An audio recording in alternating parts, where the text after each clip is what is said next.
Treba zmieniť, že táto výstava v galérii Kaple vo Valašskom Meziříčí je veľmi špecifická, pretože v sebe spája tri menšie samostatné výstavy, ktoré v minulosti prebehli na Slovensku v rôznych galériách v Bratislave a Košiciach. A práve v tomto priestore, v priestore galérie Kaple, ktorý je veľmi veľkorysý, sa diela zo všetkých troch výstav stretávajú na jednom mieste. Čiže ani autor, ani ja ako kurátorka a ani diváctvo ešte nevidelo takto komplexne vyinštalovanú tú trilógiu výstav, na ktorých autor pracoval ako na svojom umeleckom výskume v rozpätí rokov 2023 až 2025, takže vlastne posledné 3 roky. Čo otvára otázku takej akoby ďalšej koncepčnej línie, že my tu vlastne vidíme komplexný celok autorovho umeleckého výskumu, v ktorom sa zaoberal problematikami alebo možno problematickými aj pojmami ako mýtus, mytológia, utopia. To sú všetko tézy, ktoré fungovali v minulosti a sú zároveň veľmi aktuálne aj v súčasnosti, pretože odkazujú k určitým zakladateľským príbehom, ktoré stáli na počiatku každých nejakých civilizácií a spoločenstiev, tak vznikali tie mýty. A v podstate nie je to len niečo, čo sa týka minulosti, s čím Pavol pracuje, ale práve ten jeho vklad do toho celého je, že tieto nástroje používa na interpretáciu súčasnosti. A v tej výstave kladie otázky, ktoré sú nadčasové a ktorými sa zaoberáme aj my dnes. Ten dnešok je veľmi problematický v rámci toho, že žijeme v postfaktuálnej dobe, žijeme v časoch hoaxov, konšpiračných teórií, teda žijeme v istej akoby neistote toho, ako médiá ohýbajú realitu. A to sú všetko veci, ktorými si môžeme prechádzať aj na tejto výstave. To znamená, že tie utopické spojenia rôznych živočíšnych druhov, ktoré k sebe prirodzene neinklinujú, sú tu použité ako, dajme tomu, kritika polarizácie. A teraz premostím ikonológii, ktorá je tu prítomná.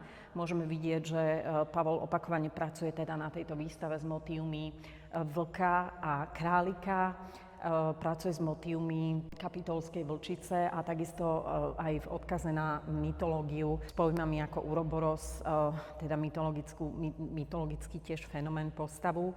Takže toto všetko je tu prítomné, ale zároveň v premostení do tej absolútne aktuálnej súčasnosti. A tá výstava aj kladie otázky, ktoré my si kladieme naprieč celými možno dejinami, že aké sú v súčasnosti tie pravdy alebo naratívy, ktorým my sme schopní veriť dnes. Aké sú obrazy, ktoré prinášajú niečo, čo sa javí ako pravda, čo je nám prezentované ako pravda, čomu sme ochotní veriť, aké sú naše zakladateľské príbehy, ako si my vieme predstaviť, aké príbehy potrebujeme vytvárať, aby sme si vedeli predstaviť budúcnosť, ktorá je v súčasnosti celkom nepredstaviteľná. Mám pocit, že s autorom sa nám veľmi prirodzene darilo plniť priestor dielami a vlastne tá choreografia diváka vedie od takých možno problematík prvých, ktoré si začal Pavol v rámci svojho výskumu všímať, a to boli témy týkajúce sa polarizácie, čo je naozaj sociologický fenomén, ktorý prerastá naprieč Európou poslednými dekádami, a na to si zvolil teda symboly práve akoby úplne dvoch odlišných zvieracích entít, vlka a zajaca. Čiže začali sme možno práve týmto kritickým reflektovaním tej spoločenskej polarizácie ako aj nejakého psychologického fenoménu. Ďalej Pavol vlastne skúmal, či naozaj je to tak, že ten vlk a zajac, alebo teda králik sú v tom predátorskom vzťahu, pretože napríklad v diele na Napravo od vchodu sa zaoberá akoby naozaj takým štatistickým preukázaním faktu, že tie vlci a zajaci prakticky ani nedochádzajú k nejakému prírodzenému kontaktu, pretože jeden druh žije v iných geografických situáciách, druhý v iných geografických situáciách. Takže v podstate v ďalšej fáze výskumu Pavol zistil, že aj to je určitým spôsobom mýtus a že tieto dve zvieratá vlastne primárne nie sú v nejakom úplne konfliktnom vzťahu. A môžeme si všimnúť, že v tom spojení králika a vlčice pokračuje Pavol vlastne aj pri tých objektoch a 2D výstupoch, kde je práve už nejakým spôsobom reflektovaná práve táto kapitólska vlčica? No, na začiatku bola asi taký záujem o rozvíjanie nejakého úplne banálneho motívu. V princípe vo všetkých akoby mojich prácach alebo sériách pracujem častokrát aj s iróniou, ktorú ale maskujem za akoby formálnu hru s médium alebo imitáciou nejakého média, prípadne vychádzam zo štatistík grafov, ktoré používam ako nejaký podklad pre rozvíjanie nejakého ironického naratívu. A v tomto prípade to bolo vlastne taká, keby na tom úplne prvopočiatku bola taká keby hľadanie nejakej dvojice, ktorú môžem rozvíjať a kritizovať ňou nejakú polarizáciu v súčasnej spoločnosti. No a tá voľba padla akoby na vlka s králikom, ale znovu nebolo to akoby samovolné rozhodnutie, bolo to rozhodnutie, ktoré bolo podporené dátami, ktoré hovorili o tom, že vlastne to, že vlk žerie králika je viac popkultúrny akoby naratív, než to, ako sa to deje v skutočnej prírode. To bol ten iniciačný moment, no a potom vlastne tá téma mi začala sa rozvíjať pod rukami sama. A začal som nachádzať rôzne prepojenia aj na historické prepojenia, či už je to tá kapitulská vlčica, prípadne štyria jazdci apokalypsy a vlastne celý ten mýtus alebo koncept výstavy sa vlastne rozvinul a pokračoval v čase v priebehu tých spomenutých 3 rokov. Tá forma je väčšinou u mňa akoby zadefinovaná práve tou hrou s médiom. Na jednu stranu je to vlastne akoby imitácia fotografie, ktorá je ale práve prevedená v technike suchého pastelu, čo je vlastne výsostne akoby výtvarné médium, ktoré umožňuje vlastne takú voľnú tvorbu a práve to ohnutie vlastne niečoho, čo neslúži na to, na čo ho používam ja, ale to znamená na nejakú simuláciu fotografie, mňa vlastne baví, hej, čiže je to na jednej strane akoby práca s ohýbaním zdánlivej nejakej reality, zároveň je to manipulácia s médium, ktoré sa tvári ako iné médium a to je vlastne príznačné pre moju prácu častokrát. No a ten suchý pastel práve v rámci tejto série sa stal pre mňa taký trošku príznačný, bo vlastne ono si to vyžadovalo aj tú takú do veľkej miery remeselnú zručnosť, ale nejde tu ako primárne o preukázanie nejakej technologickej zdatnosti. Naozaj keby skôr sa pohrávam s tým záznamovým médium fotografie, ktoré vlastne vo všeobecnosti považujeme za dôkaz niečoho, čo existuje, ale práve v dnešnej dobe, v dobe AI, je to opäť akoby spochybniteľné a veľmi jednoducho manipulovateľné médium, takže znovu sa do toho dostáva akoby nejaká ďalšia súčasná vrstva, ktorá už tie akoby zábery z nočných fotopascí dostáva zase do polohy niečoho, čomu môžeme veriť, nemusíme, ale teda tá moja hra s divákom je, že simulujem niečo, čo sa naozaj stalo. A práve pri tých záberoch z fotopascí tá úvodná myšlienka bola, ako by vyzeral svet po vyhnutí človeka a tá fotopasca vlastne slúži ako nejaké záznamové médium, ktoré už nepotrebuje niekoho, kto spúšťa spúšť, ale vlastne už sú to iba nejaké postapokalyptické zábery nejakej spoločnosti, ktorá vlastne príde kvázi po nás, čiže znovu je to taká hra s naratívmi a možnými situáciami. Ako bolo spomenuté, tak vlastne tá celá séria bola predstavená na 3 samostatných výstavách, kde vznikali kresby, ale zároveň na každej z tých výstav bol prezentovaný aj nový objekt.